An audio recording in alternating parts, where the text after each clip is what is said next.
നമസ്കാരം. National broadcasting news India Gulf അപ്ഡേറ്റ്സിലേക്ക് ഏവർക്കും സ്വാഗതം. തൊഴിൽ നിയമലംഘനങ്ങൾക്കുള്ള പിഴകൾ വർദ്ധിപ്പിച്ച് സൗദി മാനവശേഷി സാമൂഹിക വികസന മന്ത്രാലയം. ജീവനക്കാരായ സ്ത്രീകൾക്ക് പ്രസവാവധി വ്യവസ്ഥകൾ പാലിക്കാത്ത തൊഴിലുടമകൾക്ക് പിഴ ഏർപ്പെടുത്താനും സർക്കാർ തീരുമാനിച്ചു. ഈ നിയമലംഘനത്തിന് 1000 റിയാലാകും ഇനി മുതൽ പിഴ. പ്രസവാവധി ലഭിക്കാത്ത വനിതാ ജീവനക്കാരുടെ എണ്ണത്തിനനുസരിച്ച് ഇരട്ടി തുക വരെ പിഴയായി ഈടാക്കുമെന്നും അധികൃതർ വ്യക്തമാക്കി. സൂപ്പർ മാർക്കറ്റിൽ നിന്നും പണം മോഷ്ടിച്ച സംഘത്തെ പിടികൂടി ദുബായ് പോലീസ്.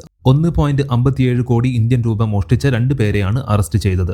ഇവർ മറ്റൊരു രാജ്യത്തേക്ക് കടക്കാൻ ശ്രമിക്കുന്നതിനിടയിലാണ് എയർപോർട്ടിൽ വെച്ച് പോലീസിന്റെ വലയിലായത്. കൃത്യമായ ആസൂത്രണത്തോടെയാണ് പ്രതികൾ സൂപ്പർ മാർക്കറ്റ് കൊള്ളയടിച്ചതെന്ന് ബർദുബായ് പോലീസ് സ്റ്റേഷനിലെ ഉദ്യോഗസ്ഥർ പറഞ്ഞു. ക്യാഷ് ബോക്സുകളിൽ നിന്നും 60,000 ദിർഹവും മെയിൻ സേഫിൽ നിന്ന് 6 ലക്ഷം ദിർഹവുമാണ് ഇവർ മോഷ്ടിച്ചത്. പ്രതികളെ തിരിച്ചറിയാതിരിക്കാനായി മുഖംമൂടി ധരിച്ചാണ് മോഷണം നടത്തിയത്. ലോകത്ത് ആദ്യമായി വൈഫൈ 7 സാങ്കേതികവിദ്യ അവതരിപ്പിച്ച് ഒമാൻ എയർപോർട്ട്. ഹുവായിയുമായി ചേർന്നാണ് പുതിയ സംവിധാനം അധികൃതർ ഒരുക്കിയിരിക്കുന്നത്. ഇതിലൂടെ യാത്രക്കാർക്ക് കൂടുതൽ വേഗതയുള്ളതും സുരക്ഷിതവുമായ ഇന്റർനെറ്റ് ലഭിക്കും. വിമാനത്താവളങ്ങളുടെ പ്രവർത്തനക്ഷമതയും യാത്രാ സൗകര്യങ്ങളും കൂടുതൽ മെച്ചപ്പെടുത്താനുള്ള ഒമാൻ വിഷൻ 2040 ലക്ഷ്യത്തിന്റെ ഭാഗമായാണ് പുതിയ നടപടി.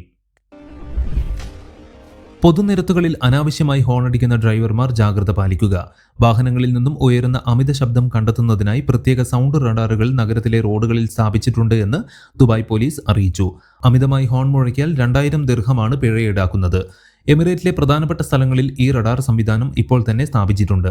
നഗരത്തിൽ എല്ലായിടത്തും ഇത് സ്ഥാപിക്കാൻ വേണ്ട നടപടികൾ സ്വീകരിച്ചതായി അധികൃതർ അറിയിച്ചു.